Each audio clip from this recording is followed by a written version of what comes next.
कैसे हैं आप लोग। स्वागत है आपका हमारे चैनल पर। तो फ्रेंड्स, इस वीडियो में मैं आपको बताऊंगा कि TRE 4 में जितने भी प्रश्न आपके लिए इम्पोर्टेंट हो सकते हैं, सबसे पहले आपको क्या पढ़ना चाहिए।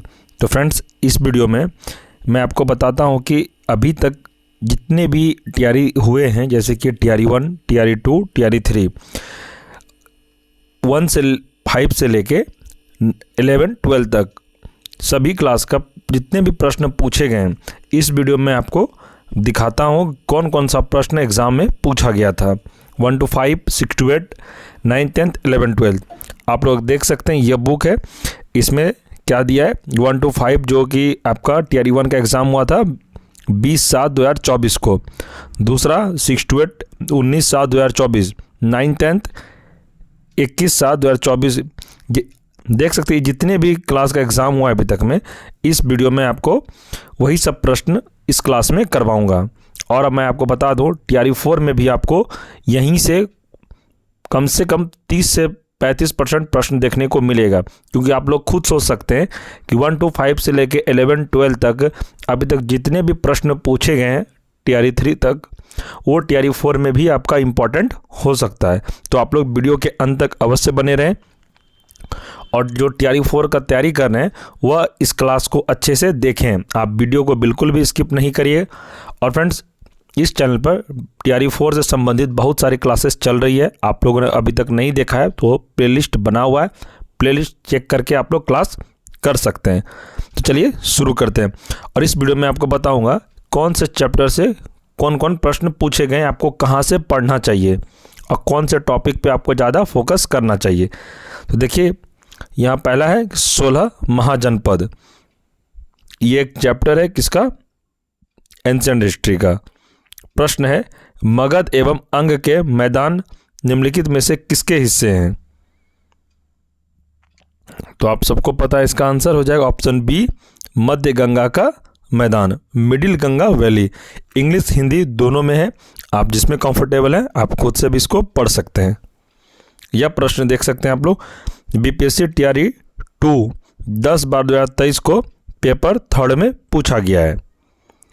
तो आपके लिए यह प्रश्न भी TRE 4 में इम्पॉर्टेंट हो सकता है, चाहे आप 1 to 5 का तैयारी कर रहे हो, चाहे 6 to 8 या 11, 12 या 9, 10 किसी भी क्लास के लिए। इसका हम लोग सॉल्यूशन भी पढ़ेंगे।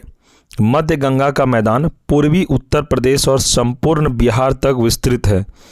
अंग महाजनपद का क्षेत्र वर्तमान भागलपुर तथा मुंगेर जिले में स्थित था। मगध महाजनपद वर्तमान पटना, गया तथा शाहाबाद में स्थित था, जो मध्य गंगा के मैदान में स्थित है। इसे आप याद रखिएगा। आगे चैप्टर देखिए आप, मौर्य एवं मौर्योत्तर काल।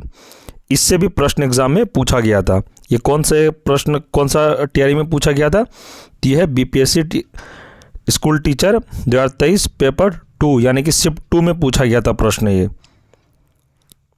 प्रश्न है, कौटिल्य किस स्थान में राजनीति विज्ञान और अर्थशास्त्र के प्राध्यापक थे। तो इसका आंसर हो जाए ऑप्शन सी, तक्षशिला। ये TRE 4 के लिए भी आपके लिए इम्पोर्टेंट हो सकता है। कौटिल्य जी ने चाणक्य के नाम से भी जाना जाता है। एक प्रसिद्ध भारतीय अर्थशास्त्री, दार्शनिक और राजनीति के सलाहकार थे। ये प्राचीन तक्षशिला विश्वविद्यालय में राजनीति विज्ञान और अर्थशास्त्र के प्राध्यापक थे, जो विश्व के सबसे पुराने विश्वविद्यालय में से एक था और प्राचीन भारत में शिक्षा का केंद्र था। इसे आप ध्यान रखिएगा। नेक्स्ट है, प्राचीन भारतीय धातु कर्म का आश्चर्य लौह स्तंभ से स्थित है। देख सकते हैं आप लोग, ये प्रश्न 1 to 5 में पूछा गया। री एग्ज़ाम जो हुआ था 2024 में मार्च में नहीं फ्रेंड्स, ये री एग्ज़ाम का है, जो TRE 3 का जो अभी काउंसलिंग चल रहा है उसमें से यह प्रश्न को पूछा गया था 1 to 5 में। 20/7 को आप लोग जो एग्ज़ाम दिए होंगे, कई लोग 1-2 नंबर से छूट गए होंगे, उनको पता होगा यह प्रश्न 1 to 5 में पूछा गया था। तो इसका आंसर हो जाए ऑप्शन बी, दिल्ली में। इसका हम लोग व्याख्या देखेंगे। प्राचीन भारतीय धातु कर्म का आश्चर्य लौह स्तंभ दिल्ली के मेहरौली में स्थित है। इसका निर्माण संभवतः चंद्रगुप्त विक्रमादित्य ने कराया था। गुप्त काल में लौह निर्मित इस स्तंभ में आज तक जंग नहीं लगी है, जो उसकी उत्कृष्ट निर्माण कार्य को प्रदर्शित करता है। याद रखिएगा इसे भी आप। आगे प्रश्न है, खीर भवानी मेला आयोजित किया जाता है। देख सकते हैं यह प्रश्न भी बीपीएससी टीआरई 3 1 to 5 जो कि कैंसिल हो गया था मार्च में, जो एग्ज़ाम हुआ था आपका, जो पेपर लीक की वजह से उसे कैंसिल किया गया था। ये 1 to 5 में पूछा गया प्रश्न है, आप लोग खुद देख सकते हैं। इसका आंसर क्या था? सही आंसर जम्मू कश्मीर में। ये प्रश्न आपके टीआरई 4 के लिए इंपॉर्टेंट हो सकता है फ्रेंड्स, आप इसे नोट डाउन अवश्य कर लें। सॉल्यूशन है, खीर भवानी मेला प्रति वर्ष ज्येष्ठ अष्टमी को जम्मू कश्मीर में मनाया जाता है। यह कश्मीरी हिंदुओं के सबसे प्रमुख धार्मिक उत्सवों में से एक है। जम्मू कश्मीर के प्रमुख मेले झिरी मेला, पूरमंडल मेला, क्षेत्रीय चौदस, बहु मेला और लोहड़ी जैसे प्रमुख मेले व त्यौहार हैं। इसे आप याद रखिएगा।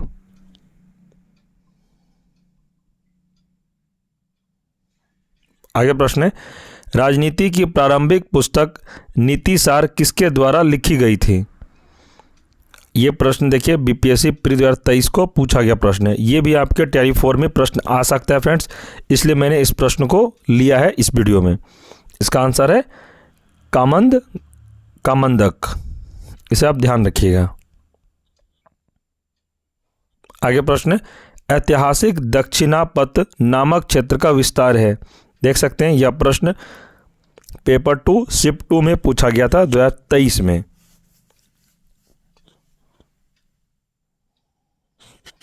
ये 6 to 8 का में पूछा गया था। इसका आंसर है विंध्याचल पर्वत श्रेणी से कृष्ण नदी के मध्य। याद रखिएगा इसे भी आप। ऐतिहासिक दक्षिणापथ नामक क्षेत्र का विस्तार विंध्याचल पर्वत श्रेणी से कृष्णा नदी के मध्य तक है। दक्षिणापथ का तात्पर्य दक्षिण की ओर जाने वाला मार्ग है। याद रखिएगा इसे आप।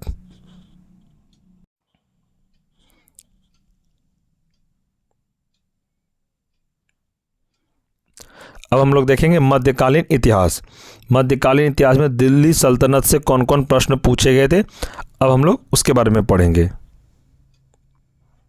पहला है, इनमें से किसने भारत में फारसी त्यौहार नौरेज की शुरुआत की?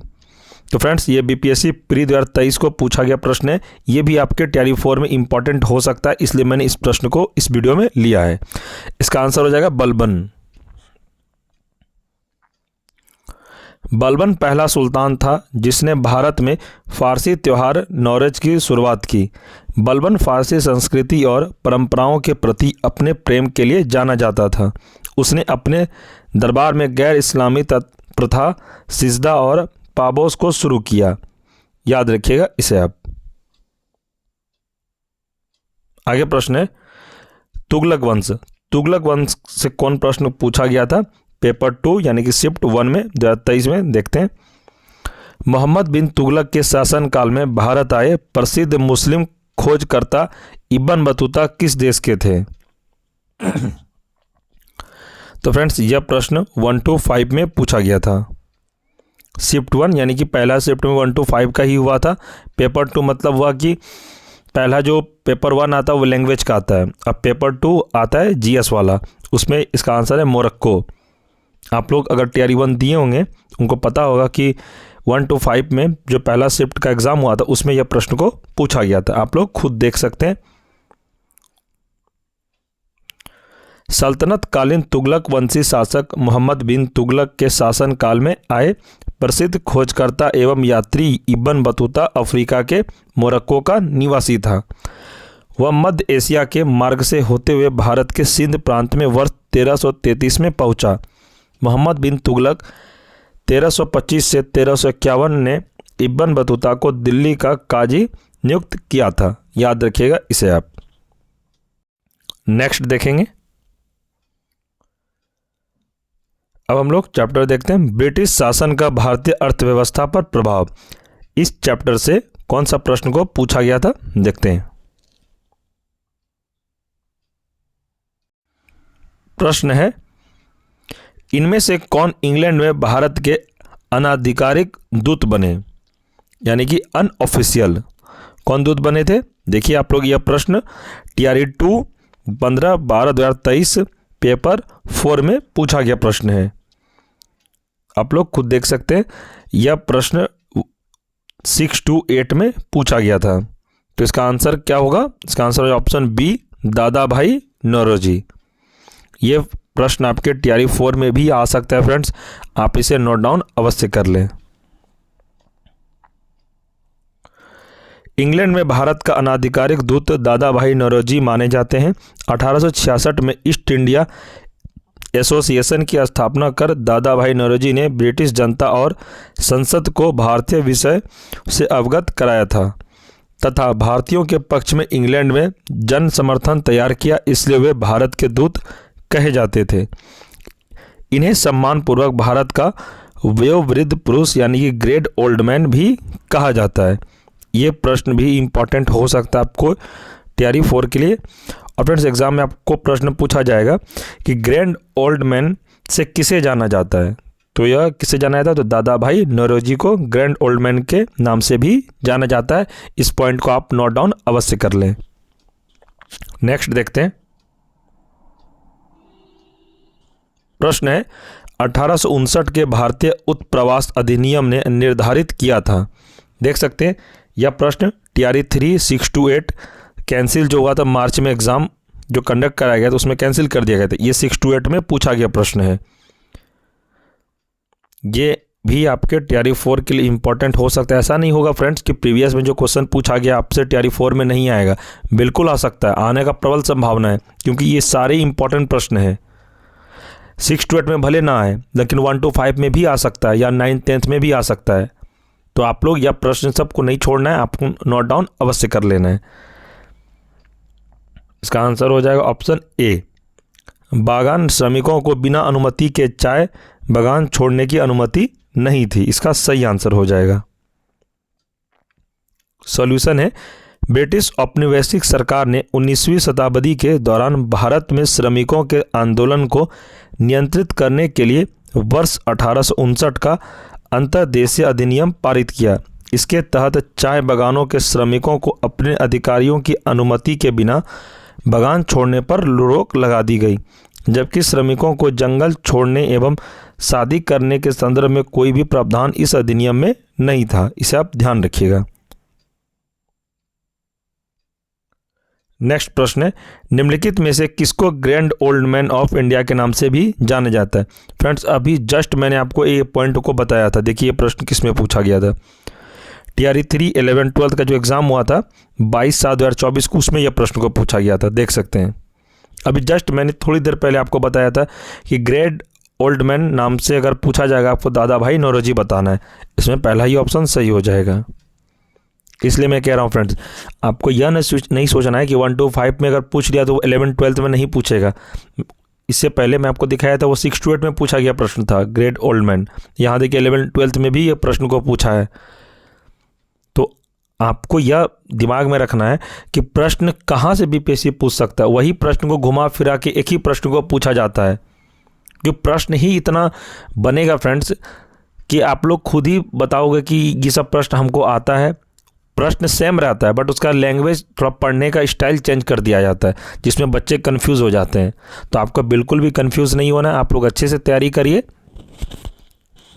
आगे देखते हैं, इसका हम लोग सॉल्यूशन एक बार पढ़ लेते हैं। सॉल्यूशन पढ़ने से होता है कि फ्रेंड्स, एक प्रश्न का जब आप सॉल्यूशन पढ़ेंगे उसमें 2 से 3 प्रश्न एग्जाम में देखने को मिल सकता है। इससे 2-3 प्रश्न क्लियर हो जाता है। जैसे देखिए, दादा भाई नौरोजी को great old man of India कहा जाता है।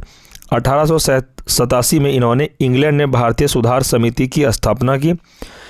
ये ब्रिटिश हाउस ऑफ कॉमन्स का चुनाव लड़ने वाले पहले भारतीय थे। आपसे एग्जाम में ये भी प्रश्न पूछा जाएगा कि ब्रिटिश हाउस ऑफ कॉमन्स का चुनाव लड़ने वाले पहले भारतीय व्यक्ति कौन थे। आपको बताना है दादा भाई नौरोजी थे। इन्होंने लिबरल पार्टी के उम्मीदवार के रूप में फिल्सबरी से 1892 में चुनाव जीता। दादा भाई नौरोजी ने धन के निष्कासन सिद्धांत का वर्णन अपनी पुस्तक poverty and un British rule in India में किया है। आपसे एग्जाम में ये भी प्रश्न पूछा जा सकता है कि poverty and un-British rule in India नामक पुस्तक किसने लिखी है? तो ये आपको बताना है, दादा भाई नौरोजी ने लिखी है। तो देख लीजिए फ्रेंड्स, सॉल्यूशन पढ़ने से 3 प्रश्न आपका यहां से क्लियर हो गया।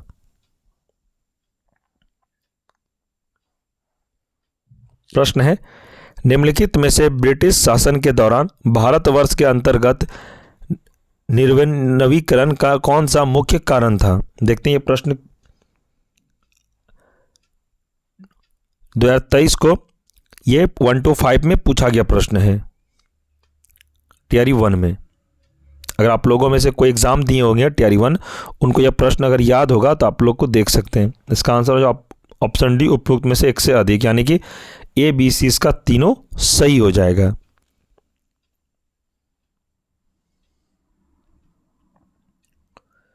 देखते हैं अब 1857 का विद्रोह से कौन सा प्रश्न को पूछा गया था?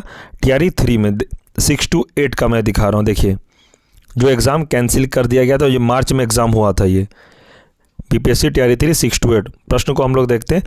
1857 के विद्रोह के मध्य नाना साहब ने अपने आप को मुगल सम्राट का क्या घोषित किया? तो क्या घोषित किया था इन्होंने? इसका आंसर हो जाएगा ऑप्शन ए, नाइब, उप।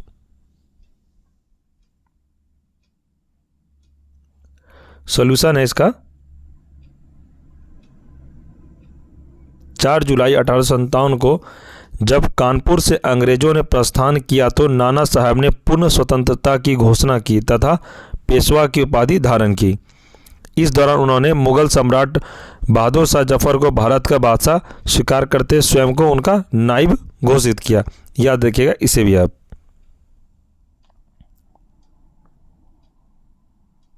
प्रश्न है, निम्नलिखित में से किस तिथि को रानी विक्टोरिया की उद्घोषणा जारी हुई? तो कब हुई थी? देखिए प्रश्न टीआरई 2 पेपर 4 में पूछा गया था, यानी कि 6 to 8 में यह प्रश्न को पूछा गया था। आप लोग देख सकते हैं टीआरई 2 का ये प्रश्न है। तो इसका आंसर हो जाएगा ऑप्शन सी, 1 नवंबर 1858। 1 नवंबर 1858 में इलाहाबाद में आयोजित दरबार में लॉर्ड कैनिंग ने महारानी विक्टोरिया की उद्घोषणा को पढ़ा। उद्घोषणा में भारत में कंपनी का शासन समाप्त कर भारत का शासन सीधे क्राउन के अधीन कर दिया गया। भारत सचिव के पद का प्रावधान किया गया तथा उसकी सहायता के लिए 15 सदस्यों इंडिया काउंसिल की स्थापना की गई। 8 सदस्य ब्रिटिश सरकार द्वारा एवं 7 सदस्य कोर्ट ऑफ डायरेक्टर्स द्वारा नियुक्त किया गया। ध्यान रखिएगा इस प्रश्न को आप। आगे देखेंगे, निम्नलिखित में से किसने रानी लक्ष्मीबाई को ग्वालियर पर अधिकार करने में सहायता की? देखिए यह प्रश्न टीआरई 2 शिफ्ट 2 में पेपर 3 में पूछा गया था।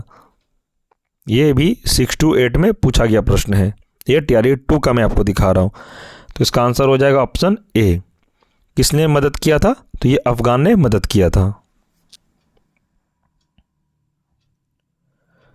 व्याख्या में देखेंगे कि रानी लक्ष्मीबाई को ग्वालियर पर अधिकार करने में अफगानों ने सहायता की। 1857 की क्रांति में महारानी लक्ष्मीबाई ने फिरंगियों से लोहा लेने के लिए बांदा नवाब अली बहादुर द्वितीय को, जिन्हें वे अपना भाई मानती थी, को पुत्र के साथ राखी भेजकर उसकी लाज रखने को कहा था। बांदा नवाब 10,000 सैनिकों के साथ झांसी लड़ने पहुंच गए थे। ध्यान रखिएगा इससे आप। आगे प्रश्न है, 1857 के विद्रोह को किसके द्वारा पहली बार प्रथम भारतीय स्वतंत्रता संग्राम के रूप में वर्णित किया गया था? देखिए इसका प्रश्न किसमें पूछा गया था? बीपीएससी टीआरई 2.0 8 दिसंबर 2023 को पूछा गया प्रश्न है टीआरई 2 का। इसका आंसर हो जाएगा ऑप्शन ए, वीडी सावरकर।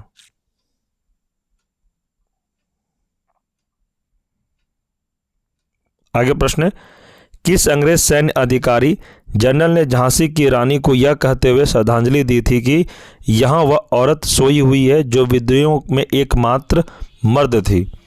यह प्रश्न बीपीएससी टीआरई 1 to 5 में पूछा गया था प्रश्न। जो लोग एग्जाम 1 to 5 का टीआरई 1 दिए होंगे उनको यह प्रश्न अच्छे से याद होगा। इसका आंसर हो जाएगा ऑप्शन ए यूरोज। अंग्रेज सैन्य अधिकारी यूरोज ने झांसी की रानी लक्ष्मीबाई को यह कहते हुए श्रद्धांजलि दी थी कि यहाँ औरत जो सोई है जो विद्रोहियों में एकमात्र मर्द थी। ज्ञात हो कि 17 जून 1858 को ग्वालियर के पास कोटा के सराय में अंग्रेजों से लड़ते हुए रानी लक्ष्मीबाई की मृत्यु हो गई थी। ध्यान दीजिएगा इस प्रश्न को। आगे टॉपिक में देखेंगे अन्य जन आंदोलन 1757-1857 तक में। देखिए इससे कौन सा प्रश्न को पूछा गया था। किसने कर की नई व्यवस्था के विरुद्ध शोषणकारी शक्तियों का विरोध किया। देखिए यह प्रश्न TRE 3-1-5 री एग्जाम जो हुआ था अभी जिसका काउंसलिंग चल रहा है उसमें यह प्रश्न को पूछा गया था। तो इसका आंसर क्या हो जाएगा, इसका आंसर हो जाएगा ऑप्शन बी 1855-1856 में बिहार के संथालियों ने।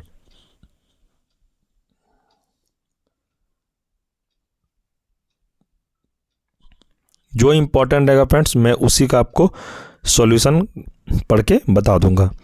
किसके नेतृत्व में संथाल विद्रोह 1855-1856 हुआ। देखते हैं प्रश्न।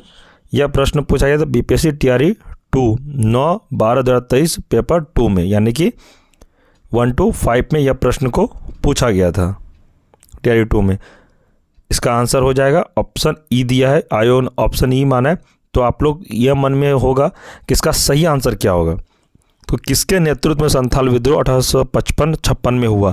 तो आपको यहाँ याद रखना सिद्धू कानू, जो कि ऑप्शन में नहीं दिया है, इसे आप याद रखिएगा।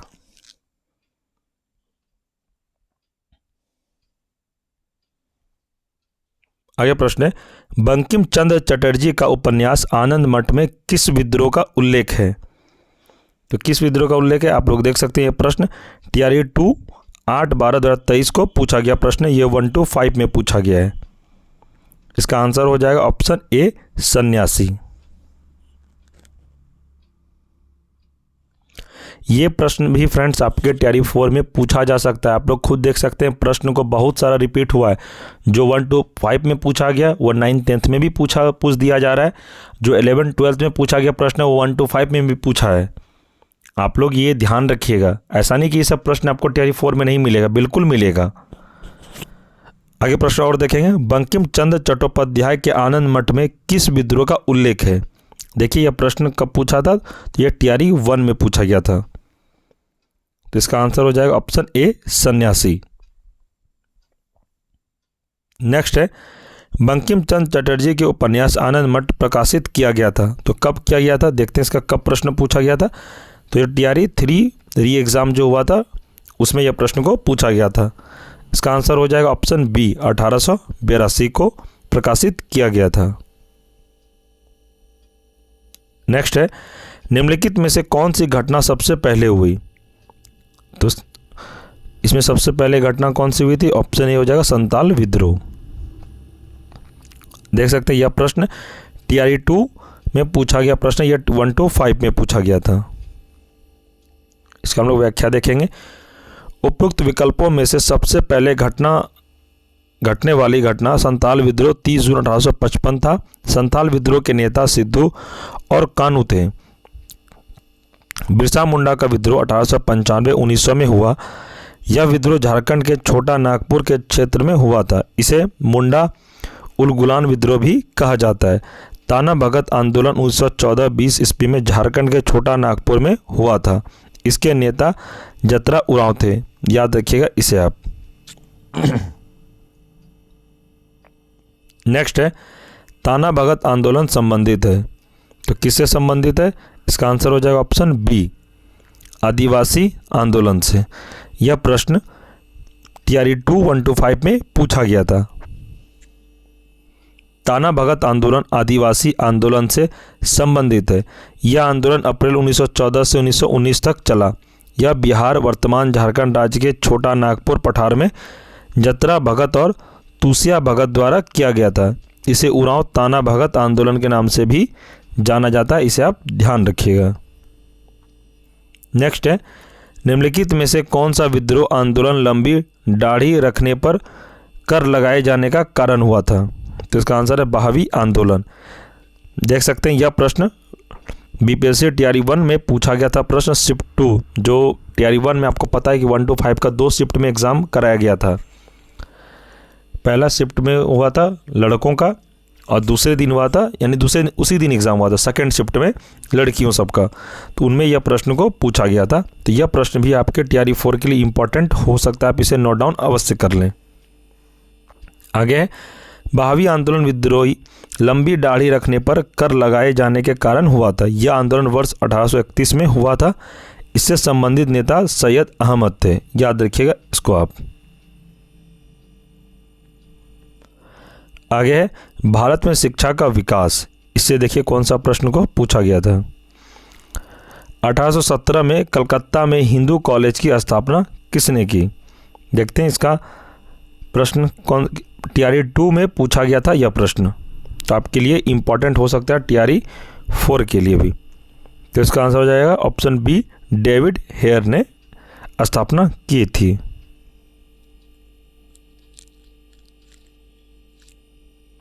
प्रश्न है 1863 में इंडियन सिविल सर्विस पास करने वाले प्रथम भारतीय इनमें से कौन थे? देखिए ये प्रश्न टीआरई 2 शिफ्ट 2 यानी कि पेपर 3 में यानी 1 to 5 में पूछा गया प्रश्न था। इसका आंसर हो जाएगा ऑप्शन बी, सत्येंद्र नाथ ठाकुर, याद रखिएगा इसको। 1863 में इंडियन सिविल सर्विस पास करने वाले प्रथम भारतीय सत्येंद्र नाथ ठाकुर थे। सत्येंद्र नाथ ने 1865 में अहमदाबाद के सहायक मजिस्ट्रेट और कलेक्टर के पद पर काम शुरू किया। वे सिविल सर्विसेज में लगभग 30 सालों तक रहे, इसे आप याद रखिएगा। तो फ्रेंड्स, इस वीडियो में इतना ही रखते हैं हम लोग, और नेक्स्ट वीडियो में और जितने भी प्रश्न रह गए हैं आगे वीडियो में हम लोग कवर करेंगे, क्योंकि एक वीडियो में पॉसिबल नहीं, क्योंकि बहुत सारा मुझे इसके लिए वीडियो क्लास आपको देना पड़ेगा। क्योंकि 1 से लेके 12 तक का जो एग्ज़ाम हुआ है, यानी कि सभी क्लास के लिए टीआरई 1, टीआरई 2, टीआरई 3 एक वीडियो में कवर नहीं हो सकेगा सारा प्रश्न मैं आपको कराता रहूँगा डेली। आप लोग चैनल से जुड़े रहें, और टीआरई 4 का जो मैं तैयारी करवा रहा हूँ आप लोग बस करते रहिए। प्लेलिस्ट बना हुआ है, ये क्लास से भी आपको मैं गारंटी कहता हूँ 4 से 5 प्रश्न एग्ज़ाम में देखने को मिलेगा। आप लोग खुद देखिए क्लास करने के बाद कि यहाँ से कितना प्रश्न रिपीट हुआ है।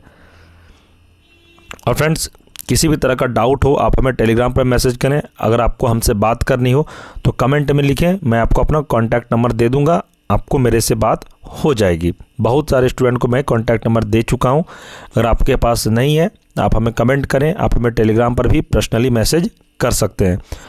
और फ्रेंड्स, मैं आपको बता दूँ, ये जो क्लास अभी मैं कराया आपको, यहाँ से 6 प्रश्न भी पूछा जा सकता है। मैं तो 4-5 प्रश्न ये मिनिमम बता रहा हूँ, क्योंकि मॉडर्न हिस्ट्री का बहुत ज़्यादा वेटेज रहता है एग्ज़ाम में।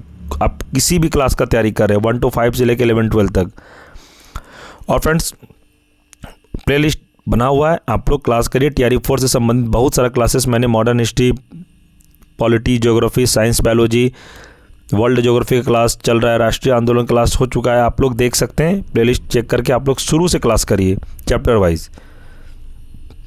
तो फ्रेंड्स, अगर चैनल पर कोई नए हैं तो चैनल को सब्सक्राइब कर दें, वीडियो को लाइक अवश्य कर दें। चैनल को सब्सक्राइब करने में इसलिए कह रहा हूँ ताकि जब मैं इस चैनल पर कोई भी क्लास लाऊं तो सबसे पहले आपको नोटिफिकेशन मिले। जैसे क्लास अपलोड हो, लाइव में जब भी क्लास करवाऊं तो नोटिफिकेशन आपको बहुत पहले ही मिल जाए।